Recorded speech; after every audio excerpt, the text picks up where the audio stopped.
یہ جو سورہ نور ہے اس کے انتخاب کی وجہ کیا ہے؟ موجودہ حالات میں وہ ہے فحاشی اور یعنی بے رحمتی. جو خواتین کے حقوق کا نام لے کر زنا کی تعلیمات دی جا رہی ہے، کھلے عام وہ جملے ادا کیے جا رہے ہیں کہ ہم یہاں دوہرا بھی نہیں سکتے. اور اسلامی خاتون کے جو شرم و حیا کا پیکر ہے، جس کی اعلیٰ ترین مثال حضرت فاطمہ الزہرا کا کردار ہے، ان کی حیا کی یہ وارث ہے مسلمان خواتین. ان کو دوسری طرف لایا جا رہا ہے، اور دکھنے میں جو مرد ہے وہ بھی اس میں شامل ہے. واللہ عالم کیا ہے. تو اس کے مقابلے میں ہمارا اسلام، ہمارا قرآن کیا کہتا ہے؟ ہم اپنی بات کریں تو شاید کوئی تسلیم نہ کرے، اس لیے ہم سیدھے قرآن کی بات کریں. یاد رکھو، اعلیٰ حضرت نے ایک حدیث روایت کی ہے کہ جو عالم فتنے کے وقت اپنا علم چھپائے، حضور پاک علیہ السلام نے فرمایا کہ اس پر اللہ کی لعنت. فتنے کے وقت اپنا علم چھپا لینا، اپنا ممبر و محراب، اپنا مصلی، اپنی گدی، اپنا منصب بچا کر کے کونے میں بیٹھ جا، جناب میرا جو معاملہ ہے اس سے ہو جائے. حضور فرماتے ہیں کچھ نہیں، وہ لعنتی تو ہوا ہی ہوا. آگے فرمایا کہ اللہ ایسے شخص کا نہ فرض قبول کرے نہ نفل، تو بچا کیا؟ آخرت تو برباد ہو گئی جب کچھ قبول ہی نہیں ہوا. تو اس لیے وقت کو دیکھتے ہوئے حق بولنے کی عادت نہ. یہ جو سورت مبارکہ ہے سورہ نور، اس میں زیادہ تر شرم و حیا کے احکام ہیں، زنا سے بچنے کا حکم دیا گیا ہے، اور فحاشی سے بچنے کا حکم دیا گیا ہے، پردہ کا بھی ہے، اور دیگر بہت سی ایسی باتیں ہیں کہ جو ایک سلجھے ہوئے معاشرے میں ہونی چاہیے، شریف گھرانوں میں ہونی چاہیے، اور ہوتی بھی ہے. اس کے بارے میں آقا کریم علیہ السلام نے فرمایا کہ تم اپنے مردوں کو سورہ مائدہ سکھاؤ اور اپنی عورتوں کو سورہ نور کی تعلیم دو. مردوں کو خصوصیت کے ساتھ سورہ مائدہ کی تعلیم دی جائے، حضور کا فرمان. عورتوں کو خصوصیت کے ساتھ سورہ نور کی تعلیم دی. تو یہ گھروں میں ہماری کیونکہ آواز پہنچ رہی ہوتی ہے، خواتین بھی سماعت کرتی ہیں، تو میں اپنی بہنوں سے کہوں گا کہ خصوصیت کے ساتھ یہ درس سماعت کریں. اور جو گھر والے ہیں، اہل خانہ ہیں، جو ہمارے بھائی ہیں، مرد حضرات، ان سے بھی کہوں گا کہ اس وقت میں گھر کی خواتین کو فراغت کا موقع دیں. یہ ٹائمنگ ان کے لیے بڑی مصروف ترین ہوتی ہے کہ روٹین کے کام تو انہوں نے کرنے ہی ہے، اس کے علاوہ ذرا کپڑے بھی استری کر کے دینے ہیں، نہانے کا انتظام بھی کر کے دینا ہے، کھانا پکانا بھی کرنا ہے، پھر اپنے لیے نماز کا بھی اہتمام کرنا ہے. تو اس ٹائمنگ میں ان کا کام ڈبل ہو جاتا ہے. تو یہ وقت ایسا ہونا چاہیے کہ وہ کچھ وقت نکال کر درس کو سماعت کریں. سورہ نور کی ابتدا ہوتی ہے، اللہ تبارک و تعالیٰ نے ارشاد فرمایا سورۃ انزلناها وفرضناها وانزلنا فيها آیات بینات لعلکم تذکرون. کہ یہ وہ سورت ہے جو ہم نے نازل کی اور ہم نے اس کے احکام فرض کیے، اور ہم نے اس میں روشن اور واضح آیتیں نازل فرمائی. کس لیے؟ لعلکم تذکرون، تاکہ تم نصیحت حاصل کرو. انسانوں کی، مسلمانوں کی نصیحت کے لیے ہے قرآن مجید کی ایک آیت، لیکن ہم نصیحت حاصل کرتے نہیں، ہم صرف برکت حاصل کرتے ہیں. بابا برکت بھی حاصل کرنی ہے، نصیحت بھی حاصل کرنی ہے، ہدایت بھی حاصل کرنی ہے. سب سے پہلا جو مسئلہ بیان کیا گیا، جو حکم بیان کیا گیا اس سورہ مبارکہ میں الزانیۃ والزانی فاجلدوا کل واحد منہما مئۃ جلدہ کہ زنا کرنے والے مرد اور عورت فرمایا کہ ہر ایک کی سزا کیا ہے 100 کوڑے لگانا اگر وہ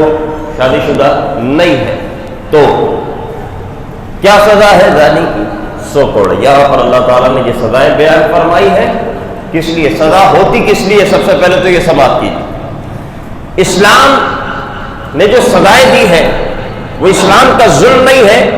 بلکہ وہ سراسر رحمت ہے کیوں ہم قانون بناتے ہیں قانون میں سزائیں مقرر ہیں کیا وہ سزائیں ظلم ہوتی ہیں معاشرے پر نہیں وہ مقرر کردہ سزائیں ظلم نہیں ہوتی ہیں بلکہ وہ معاشرے کی بھلائی کے لیے ہوتی ہے کیوں کیونکہ جب سزاؤں کا خوف ہوگا تو بہت سے لوگ گناہ سے اور جرم سے بچیں گے جرم سے ڈریں گے جو سزائیں دی جائیں گی وہ جرم ختم ہوتا چلا جائے گا جہاں سزائیں نہیں دی جاتی صرف قانون جو ہے پیپر پر جو ہے نا بنا کر کے چھوڑ دیا جاتا ہے نافذ نہیں کیا جاتا ان جرموں پر آپ قابو بھی نہیں پا سکتے آپ دیکھیں بہت سے ممالک ایسے ہیں کہ جو مثال بنے ہوئے جہاں امن و امان بہت ہے وہ امن و امان کس وجہ سے ہے وہ اس وجہ سے ہے کہ وہاں قانون کے مطابق سزا دی جاتی ہے چھوٹا بڑا نہیں دیکھا جاتا امیر غریب کے فرق کے بغیر سزا دی جاتی ہے اب عوام جانتی ہے کہ جناب اگر پکڑے گئے تو سزا دی جائے گی لہذا وہ اس جرم سے بچتے ہیں چند ایک کو سزا دے کر عبرت بنا دیا جاتا ہے باقی لوگ خود بچنا شروع کر دیتے ہیں تو یہی معاملہ اسلامی سزاؤں کا ہے کہ اگر اسلامی سزائیں دی جانے لگے اور یہ کام حکومت کا ہے کہ اگر اسلام کے مطابق سزائیں دی جانے لگے تو جو سزا دی جاتی رہے گی وہ جرم اس معاشرے سے ہمارے ملک پاکستان سے ختم ہوتا چلا جائے بعض ممالک میں ایسی بھی مثال ہے ایک ملک میں کہ وہاں جیل بنائی گئی قید خانہ بنایا گیا ایک بڑے وسیع رقبے پر قید خانہ تیار کیا گیا کہ جناب مجرموں کو یہاں پر سزا دی جائے گی عرصہ دراز گزر گیا وہاں کوئی قیدی نہیں آیا کوئی مجرم ہی نہیں آیا کیوں اس لیے نہیں کہ رشوت دے کر چھوڑ دیا جاتا ہوگا بلکہ اس لیے کہ وہاں جرم ہوتا ہی نہیں تھا بالآخر اس قید خانے اس جیل کو کسی اور عمارت میں تعلیمی عمارت میں یا فلاحی عمارت میں اسے کنورٹ کیا گیا کہ یہ تو جیل خانے پڑا ہوا ہے یہاں پر تو کوئی مجرم ہی نہیں آ رہا مجرم کیوں نہیں آ رہا کیونکہ پہلے اسٹیپ پر ہی مجرم کو جرمانہ یا سزا دے دی جاتی ہے اور وہ دیکھ رہے ہیں کہ ہمارے ہاں قانون سخت ہے اور ہم نے اگر جرم کیا تو جو ہے معافی نہیں ہوگی لہذا وہ جرم ہوتا ہی نہیں ہمارے یہاں آپ دیکھ لینا کہ جب کوئی قانون پاس ہوتا ہے کہ جناب یہ سزا ہوگی عام لیول کی بات کر رہا ہوں ہمارے سڑکوں پر کہ جناب ڈبل سواری پر پابندی ہوگی آج سے تو ہم جانتے ہیں کہ یار اگر نکلے تو پکڑے جائیں گے تو ہم خود بچنے کی کوشش کرتے ہیں ایک قانون ہیلمٹ کا ہے ہمیں معلوم ہے کچھ نہیں ہوگا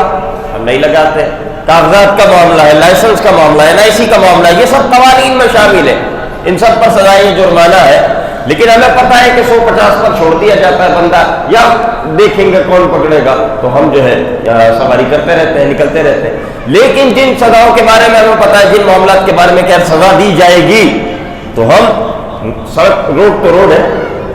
شاہراہ کے شاہراہ گلیوں میں بھی کوشش کرتے ہیں کہ اس سے بچیں کیونکہ سزا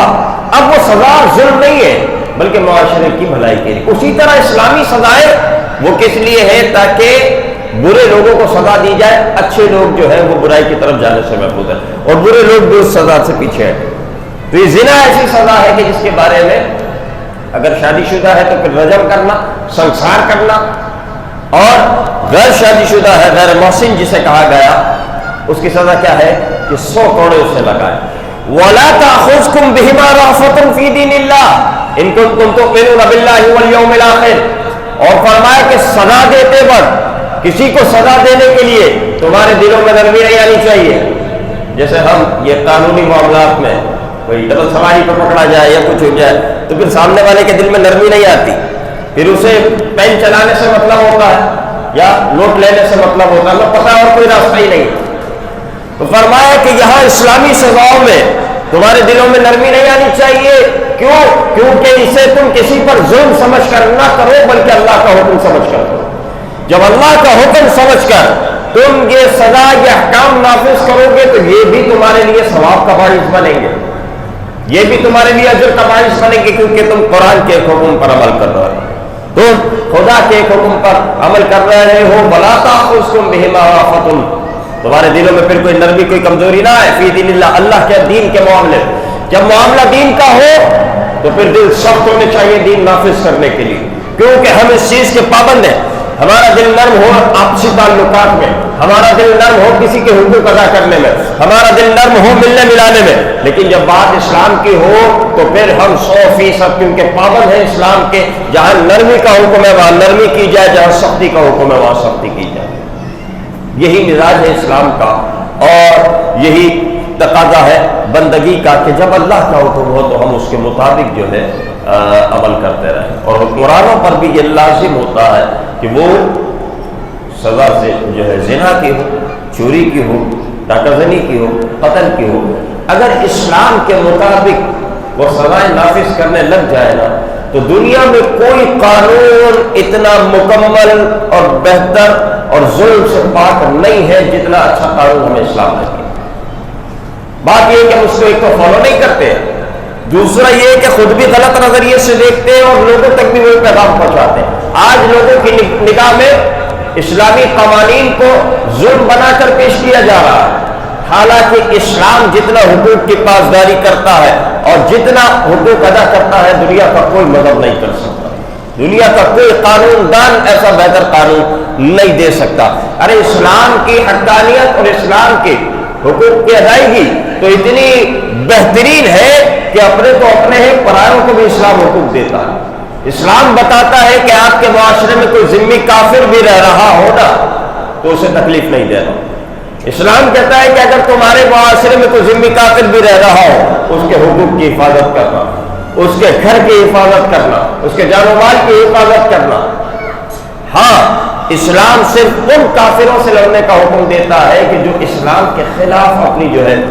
طاقت استعمال کر رہے ہیں، اسلام صرف ان کے خلاف لڑنے کا حکم دیتا ہے۔ تو جب بھی ایسی کوئی کارروائی ہوگی کہ جو اسلام کے خلاف ہو، رسول اللہ صلی اللہ علیہ وسلم کے خلاف ہو یا کسی بھی اسلامی حکم کے خلاف ہو تو مسلمانوں پر لازم ہے کہ کھڑے ہو مقابلہ کریں۔ وہ اس وقت انسانیت یاد نہیں آئے گی، اس وقت بات ہوگی تو صرف اسلام کی ہوگی۔ اللہ نے فرمایا کہ وَلَا تَأْخُذْكُم بِهِمَا رَأْفَةٌ فِي دِينِ اللَّهِ، جب بات اللہ کے دین کی ہو تو پھر تمہارے دلوں میں نرمی نہیں ہونی چاہیے۔ تو اسلام جتنا خوبصورت مذہب ہے اور جتنا احکام اور حقوق اسلام نے ادا کیے ہیں دنیا کے کسی مذہب نے ادا نہیں کیے۔ اس کے بعد اللہ تبارک و تعالیٰ نے ایک اور حکم ارشاد فرمایا،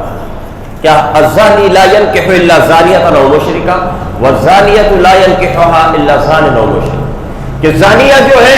وہ کسی زانی ہی سے نکاح کیا جائے اس کا، یا پھر کسی مشرک سے کر دیا جائے، کسی پاک باز مسلمان کے گھر کو نہ بھیجی جائے۔ اسی طرح مرد اگر زانی ہے تو وہ بھی کسی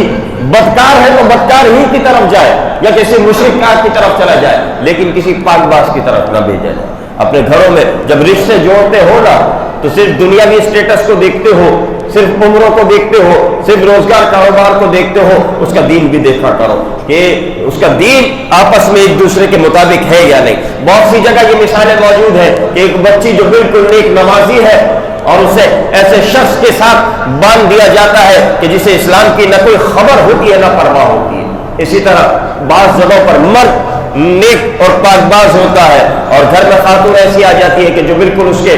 گھرانے کے قابل نہ ہو، پھر کیا ہوتا ہے کہ جناب سلسلہ بگاڑ کی طرف جاتا ہے۔ تو یہ بھی سلسلہ جو ہے ہمارے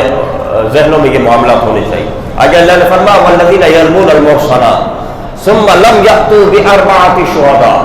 فاجلدوہم 80 جلدہ ولا تقبلوا لهم شہادۃ ابدا اولئک هم الفاسقون۔ اللہ تعالیٰ نے فرمایا کہ یہ تو اس کے لیے تھا نا کہ جو زنا جس کا ثابت ہو جائے، لیکن اس کا یہ مطلب نہیں کہ اب تم الزام لگاتے پھرنا، کسی پر الزام لگانا جب تک ثبوت نہ ہو یہ انتہائی ناپسند ہے اللہ تعالیٰ کو۔ کسی پر بدکاری کا الزام لگا دیا، زنا کا الزام لگا دیا، اگر ثابت نہ کر سکے، اللہ فرماتا ہے کسی پاک باز عورت پر یا مرد پر کوئی الزام لگائے زنا کا، ثم لم یأتوا بأربعۃ شہداء، اور پھر 4 گواہ نہ لا سکے، کہ جنہوں نے دیکھا ہو، جو واقعی گواہ بننے کی صلاحیت رکھتے ہو، فَجْلِدُوهُمْ 80 جلدہ،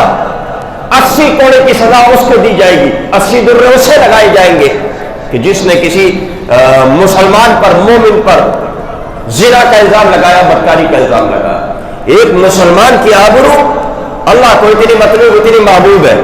لیکن ہمارے ہاں الزام تراشیاں کرنے میں جناب بالکل پرواہ نہیں کی جاتی۔ ذرا سی غلط فہمی کی بنا پر، بنیاد پر بڑے سے بڑا الزام لگا دیا جاتا ہے۔ قرآن کہہ رہا ہے کہ اگر الزام لگا دیا اور ثابت نہ کر سکے، 80 دروں کی سزا لگائی جائے گی۔ صرف یہی نہیں، دوسری سزا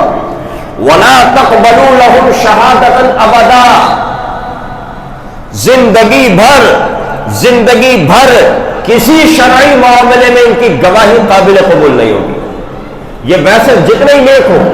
توبہ بھی کر لے تو انہیں نیک کہا جائے گا، فاسق نہیں کہا جائے گا، گواہی زندگی بھر قبول نہیں کی جائے گی۔ اللہ نے فرمایا ابدا، ہمیشہ کے لیے ان کی گواہیاں جو ہے یہ مردود ہو گئی۔ اولئک هم الفاسقون، فاسق ہے یہ لوگ۔ الا الذین تابوا من بعد ذلك واصلحوا فإن الله غفور رحیم، ہاں ان میں سے جو توبہ کر لے اور اپنی اصلاح بھی کر لے تو بے شک اللہ معاف فرمانے والا ہے، لیکن گواہ بننے کی صلاحیت اور اہلیت اس کے اندر پھر بھی نہیں آئے گی۔ کسی پر زنا کا الزام لگا دینا، بدکاری کا الزام لگا دینا اور وہ ثابت نہ کر سکا، زندگی بھر اس کی گواہی مقبول نہیں ہے، وہ اس درجے سے ہمیشہ نیچے رہے گا۔ اتنی محبوب ہے اللہ تعالیٰ کو کسی مسلمان اور مومن کی شان۔ پھر آگے اللہ تبارک و تعالیٰ نے میاں بیوی کا آپس میں جو معاملہ ہوتا ہے کہ الزامات لگانے کا، اگر کوئی لگا دے تو پھر اس کی صورت اور اس کی سزا کیا ہوگی وہ بھی بیان فرمایا۔ لیکن اس کے بعد ایک واقعے کی طرف اللہ تبارک و تعالیٰ نے ارشاد فرمایا ان الذین جاءوا بالافک عصبۃ منکم،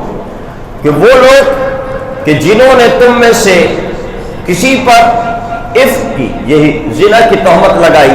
فرمایا لا تحسبوه شرا لکم، اسے اپنے لیے برا نہ سمجھو، بل هو خیر لکم، اس میں ایک بھلائی ہے۔ لکل امرئ منهم ما اکتسب من الاثم، ہر شخص نے اس معاملے میں اپنی غلطی کے مطابق گناہ کمایا ہے۔ والذی تولی کبرہ، لیکن جس نے یہ فساد پھیلایا تھا، منہم لہ عذاب عظیم، اس کے لیے بہت بڑا جو ہے عذاب ہے اور اس کے لیے دردناک اور سخت سزا ہے۔ لولا اذ سمعتموہ ظن المؤمنون والمؤمنات بانفسہم خیرا، ایسا کیوں نہیں ہوا کہ جب مسلمانوں نے وہ الزام سنا تھا تو اس کی تردید کیوں نہیں کی، اپنے مومن بھائی پر، مومنہ بہن پر یقین اور بھروسہ کیوں نہیں کیا؟ وقالوا ھذا افک مبین، اور یہ کیوں نہیں کہا کہ تم جھوٹ بولتے ہو اور الزام لگاتے ہو؟ اللہ تبارک و تعالیٰ ایک واقعہ ہونے کے بعد اس کا ذکر فرمایا اور اس کی تردید فرما رہا ہے کہ ایسا کچھ نہیں ہے۔ کون سا واقعہ تھا؟ یہ حضرت عائشہ صدیقہ رضی اللہ تعالیٰ عنہ کی شان میں ایک گستاخی ہوئی تھی کہ جس کے جواب میں سورہ نور کی کئی آیتیں اللہ تبارک و تعالیٰ نے حضرت عائشہ صدیقہ رضی اللہ تبارک و تعالیٰ عنہ کی شان میں بیان فرمائی اور آپ کو جو ہے بری قرار دیا۔ جب وہ واقعہ ہوا حضور پاک علیہ السلام نے خاموشی اختیار فرمائی۔ لوگ سمجھے کہ شاید حضور شکوک و شبہات میں ہے، نہیں، حضور کسی شک میں نہیں تھے، حضور خاموش رہے اور اس میں حکمت یہ تھی کہ حضور اگر بری فرما دیتے تو وہ حدیث بنتی اور حدیث کے ذریعے دلیل قائم ہوتی۔ حضور خاموش رہے، اللہ تبارک و تعالیٰ نے کلام الہی اتار کر جو ہے حضرت عائشہ صدیقہ رضی اللہ تعالیٰ عنہ کی برات کو ظاہر فرمایا۔ یہاں پر علماء نے فرمایا کہ حضرت عائشہ صدیقہ کی شان اب قرآن کی ایک دو نہیں، کئی آیتیں، درجن سے زیادہ آیتیں حضرت عائشہ صدیقہ رضی اللہ تعالیٰ عنہ کی شان میں اتری ہے۔ فرمایا کہ اب جو حضرت عائشہ کی گستاخی کرے گا کافر ہوگا، مرتد ہوگا، اور جس طرح حضرت فاطمہ الزہرا کی گستاخی جائز نہیں ہے اور اس کا جو ہے بدلہ قتل ہے، تو فرمایا حضرت عائشہ صدیقہ کی جو گستاخی کرے گا اس کی بھی وہی سزا ہوگی۔ اور بعض علماء نے فرمایا ہے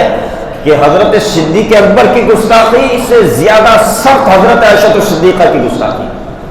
کیونکہ کئی آیتیں وضاحت کے ساتھ بالکل حضرت عائشہ صدیقہ رضی اللہ تعالیٰ عنہ کی شان میں نازل ہوئے۔ لیکن افسوس کا مقام یہ ہے کہ آج ہمارے معاشرے میں، ہمارے ملک پاکستان میں اسلام کے نام لیواؤں کی زبانوں سے حضرت عائشہ صدیقہ کی شان میں گستاخی ہوتی ہے، خواتین کے حقوق و آزادی کے نام پر رسول اللہ صلی اللہ علیہ وسلم کی شان میں گستاخی ہوتی ہے، علل اعلان اللہ تبارک و تعالی کی شان میں گستاخی ہوتی ہے، لیکن کسی کو نظر نہیں آتی، اور میڈیا جناب اسے شائع کر رہا ہے، اسے دکھایا جا رہا ہے، اور ایسے ایسے نعرے لگائے جا رہے ہیں آزادی کے نام پر، حقوق کے نام پر، کہ جناب ہم اپنی زبانوں سے وہ نعرے اور وہ باتیں ادا نہیں کر سکتے۔ مسلمانوں کا ایمان کہاں چلا گیا؟ وہ ایمانی جذبات کہاں چلے گئے کہ آج آپ کے معاشرے میں اسلام کے نام لیوا کھڑے ہو کر کے ساری کارروائیاں کرتے ہیں؟ اس وقت ہمارے قوانین کہاں چلے گئے؟ اس وقت حکومتیں کہاں ہے؟ کہاں ہے اس وقت وہ عدالتیں؟ کہاں ہے پولیس؟ کہاں ہے رینجر؟ کہاں ہے فوج کہ جنہوں نے قانون اور اسلام نافذ کرنا تھا؟ آج اللہ کی شان میں گستاخی ہوتی ہے، اعلانیہ رسول اللہ کی شان میں گستاخی ہوتی ہے، حضرت عائشہ کی شان میں گستاخی ہوتی ہے، اولیاء کی شان میں گستاخی ہوتی ہے۔ ہم وہ جملے نہیں دہرا سکتے، اور کس بنیاد پر نام کیا لیا جا رہا ہے؟ آزادی۔ یہ آزادی وہ نہیں ہے، آزادی یہ ہے کہ جو اسلام نے دی، حقوق وہ نہیں ہے کہ جو وہاں جناب بغیرتی کے ساتھ مانگے جا رہے ہیں، حقوق وہ ہے جو اسلام نے آپ کو دیے ہیں۔ اسلام نے دیا ہے عورت کا مقام،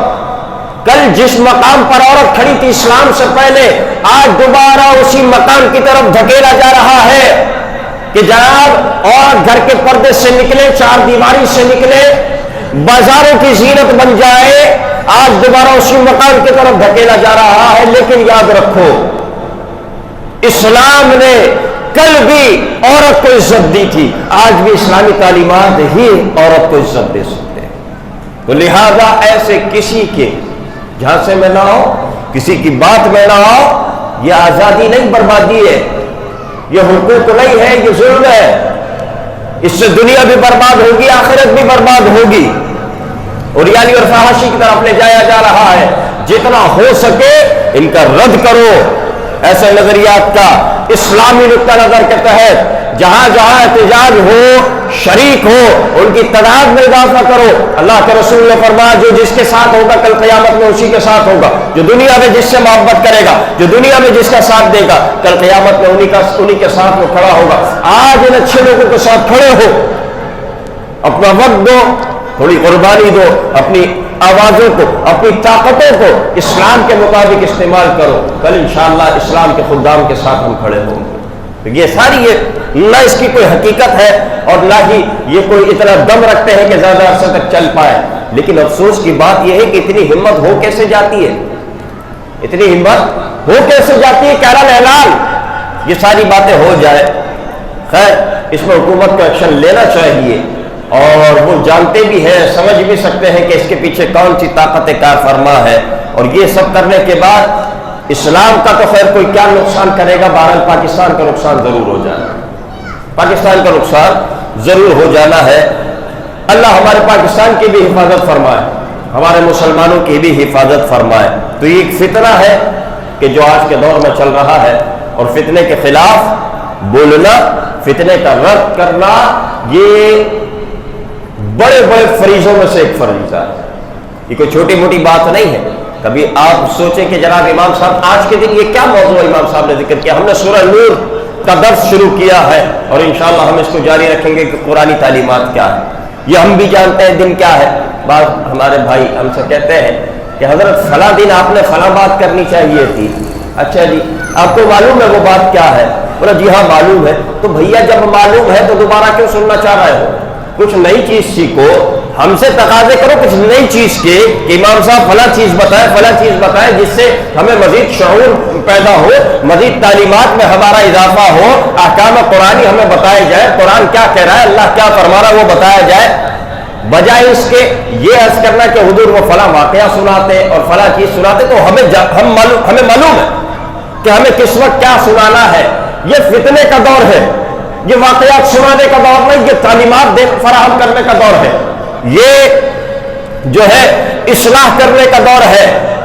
تو ہم اکثر ایسا ہوتا ہے کہ ایام کچھ کہہ رہے ہوتے ہیں، کچھ تقاضا کر رہے ہوتے ہیں، لیکن ہم اس کو روک کر اس سے جو زیادہ بنیادی اور ضروری تعلیمات ہوتی ہے وہ ہم فراہم کر دیتے ہیں۔ ورنہ عام سی باتیں اگر ہم آپ کو بتائیں تو ہمارے لیے بہت ہلکا ہو جائے گا کہ ہمیں کتابیں کھنگالنے کی ضرورت نہیں پڑے گی، چند ایک رسالے پڑھ کر یا پہلے کی یاد شدہ تقریروں کی بنیاد پر ہم آپ کے سامنے بیٹھ سکتے ہیں اور گفتگو کر سکتے ہیں، لیکن اس سے کیا ہوگا کہ آپ کے اندر ایک تبدیلی نہیں آئے گی، آپ کے اندر جذبہ پیدار نہیں ہوگا۔ تو یہ ساری چیزیں دیکھنی پڑتی ہیں، وہ جو عمومی باتیں ہیں وہ ہم بھی کر سکتے ہیں لیکن ہم اس کو نہیں کرتے۔ اب اگر ہم وہ باتیں نہیں کر رہے جو عمومی باتیں ہوتی ہیں تو اب اس کا یہ مطلب بھی نہیں ہے کہ ہماری کوئی علمیت کم ہو گئی یا ہمیں بولنا نہیں آتا یا ہم معاذ اللہ ان چیزوں میں کمزور ہو گئے ہیں کہ ہم ان باتوں کو ذکر نہیں کر رہے، تو ایسا بھی نہیں ہے۔ اگرچہ ہم کوئی بات نہیں کر رہے لیکن اگر کوئی بات کرے گا غلط تو اس کی تردید کرنے کی طاقت اور ہمت ہم رکھتے ہیں۔ ہم نے یہاں پر نہ کنڈوں پہ بات کی نہ کسی اور چیز پر بات کی جو ہماری رسمیں ہیں، جو ہماری روایتیں ہیں، لیکن مجھے بتایا گیا کہ دوسری جگہوں سے بات کی گئی۔ کیا بات کی گئی کہ جناب یہ کنڈے جائز نہیں ہے یا یہ نہیں ہے وہ نہیں ہے۔ سب سے پہلی بات آپ سن لیجئے، اصل چیز ہے ایصال ثواب۔ اصل چیز کیا ہے بولیے؟ ایصال ثواب۔ کوئی مسئلہ کہ ایصال ثواب کا انکار نہیں کرتا، سب مانتے ہیں کہ ہاں ایصال ثواب جائز ہے۔ اب اس ایصال ثواب کے مختلف نام ہے نشانیوں کے حساب سے۔ اصل بنیاد کیا ہے؟ ایصال ثواب، جسے سب مانتے ہیں۔ کوئی ایصال ثواب کا منکر ہو تو آ جائے، اور اگر نہیں ہے تو پھر اگلی بات سنیں، وہ یہ کہ مختلف مواقع کے حساب سے اس کے چیزوں کے نام رکھ لیے جاتے ہیں۔ تیسرے دن آپ ایصال ثواب کر رہے ہیں تو سویم کہہ لیا، 10ویں دن کر رہے ہیں تو 10واں کہہ لیا، 20ویں دن 20واں، 40ویں دن 40واں، سالانہ طور پر ہے تو برسی کہہ لی، کوئی بزرگ ہے تو اس کا نام کہہ لیا۔ اس طرح مختلف نام ہے، تو انہی ایصال ثواب میں اسی فاتحہ کے تسلسل میں ایک نام کنڈوں کا بھی ہے، ایک نام 11ویں کا بھی ہے، ایک نام چھٹی شریف کا بھی ہے، ایک نام عاشورے کا بھی ہے۔ یہ سارے نام ہیں، اصل بنیاد ایصال ثواب ہے۔ جس بے وقوف کو اتنا نہ پتا ہو کہ ایصال ثواب اور کنڈوں میں کیا فرق ہے، جس گدھے کو اتنا معلوم نہ ہو کہ ایصال ثواب اور 11ویں میں کیا فرق ہے، تو ایسے جاہلوں کو اپنے ممبروں پر نہ بٹھاؤ کہ جو قوم کو مزید منتشر کر دے۔ اگر کچھ پوچھنا ہے تو پہلے ہم سے آ کر پوچھو مسئلے کی حقیقت کیا ہے، پھر اس کے بعد حکم لگاؤ، کیونکہ پڑھا لکھا آدمی، باشعور آدمی کبھی انجانا حکم نہیں لگاتا۔ جو حکم لگایا جا رہا ہے اس طرح کے، اس کا مطلب تمہیں خبر ہی نہیں ہے کہ ہم کر کیا رہے ہیں۔ تو بابا پہلے ہمارے کسی پڑھے لکھے آدمی سے آ کر پوچھ تو لو ہو کیا رہا ہے، خبر کسی کی نہیں۔ عوام کیا کر رہی ہے اس پر حکم لگا دینا، تو یہ عوام نے رائج نہیں کیا، ہم نے رائج کیا، جواب دینے والے ہم ہیں، تو پہلے پوچھ تو لو۔ تو لہذا ایسے کسی لا علم کو، بے علم کو یا اناڑی کو نہ بٹھائے کہ جو عوام کو منتشر کر دے۔ آپ خود سماعت کرتے ہیں کہ ہم اس طرح کے اختلافی موضوعات یا ذکر نہیں کرتے، ہم بھی کر سکتے ہیں، ہمیں بھی وہ کتابیں آج تک یاد ہیں، ہم بھی اس دورانیوں سے گزر چکے ہیں، ہمیں بھی پتہ ہے کہاں کیا ہو رہا ہے، لیکن ہم کبھی اختلافی بات نہیں کرتے، ہمیشہ اصلاح کی بات، ہمیشہ اصلاح کی بات، تاکہ اس وقت یہ فتنے کا دور ہے، یہ آپسی اختلافات کا دور نہیں ہے، یہ دور ہے کافر سے لڑنے کا، یہ دور ہے گستاخ رسول سے لڑنے کا، یہ دور ہے گستاخ صحابہ، گستاخ اہل بیت سے لڑنے کا۔ آپس میں اختلافات کا یہ دور نہیں ہے۔ ہاں صحیح اور غلط میں رہے گی بات، ابھی بھی ہے اور رہے گی، لیکن یہ دور ہے قوم کو شعور دینے کا، یہ دور ہے قوم کی اصلاح کرنے کا، نہ کہ مزید منتشر کر دینے کا۔ یہ دور نہیں ہے، دور کو سمجھا جاتا ہے، معاملات کی نزاکت کو سمجھا جاتا ہے۔ ہمارے یہاں سے کبھی ایسی بات نہیں ہوتی کہ جناب ہم کسی سے اختلافی کوئی ایسی بات کریں، لیکن اس کا یہ معنی نہیں ہے کہ ہم جواب بھی نہیں دے سکتے۔ پہلے بھی کبھی ایسا ہوا کہ اگر کوئی اعتراض ہوگا تو بالکل ہم اس کا جواب دینے کے لیے تیار ہیں۔ الحمدللہ ہمارے ممبروں پر اب بھی مرد ہی بیٹھتے ہیں، لیکن اس کا ہم غلط فائدہ بالکل نہیں اٹھاتے ہیں، نہ ہی انشاءاللہ آئندہ اٹھائیں گے۔ طریقہ یہی ہونا چاہیے، قوم کی اصلاح کریں۔ کوئی مسئلہ اہل سنت سے متعلق سوال ہے، ہم بیٹھے ہیں نا بابا یہاں،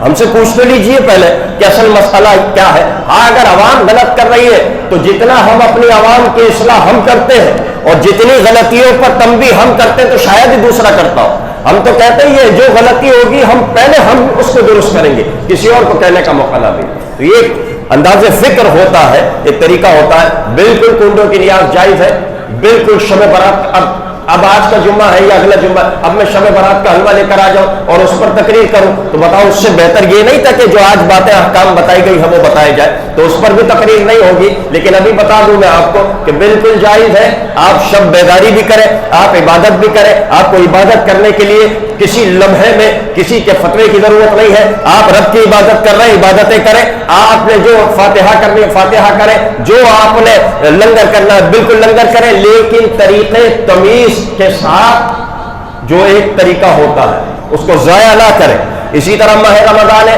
پورے ماہ رمضان کی میں آپ کو ابھی بات بتا رہا ہوں، بالکل آپ اس میں عبادتیں کریں، تہجد بھی پڑھیں، صلاۃ و تسبیح بھی پڑھیں، 27ویں شب بھی جاگے۔ اور روزوں کی جہاں تک بات ہے، نفلی روزوں کی، رجب تو جا رہا ہے، پورا شعبان ہے، آپ پورے شعبان کے روزے رکھیں، کوئی اس میں ممنوع نہیں ہے۔ عبادت ہے، آپ کرتے رہیں، جہاں ممنوع ہوگی وہاں ہم بتا دیں گے، جہاں ہم آپ کو نہیں روک رہے ہیں۔ اس کا مطلب یہ ہے کہ عبادت بالکل جائز ہے، آپ کرتے رہیں یہ سارے معمولات۔ ہاں، غلطیوں سے بچیں، وہ غلطی اللہ کرے کہ کسی کو اعتراض کرنے کا موقع ملے۔ غلطی ہم کریں گے، اعتراض پورا مسلک پر ہوگا، اعتراض پورا اہل سنت پہ ہوگا، خود کی وجہ سے اہل سنت کو بدنام نہ کرو۔ سارے معاملات کو درست انداز میں علماء سے پوچھ کر ترتیب دو اور اسے حل کرو۔ اللہ ہم سب کو اپنے شریعت عطا فرمائے۔ وآخر دعوانا الحمدللہ رب العالمین۔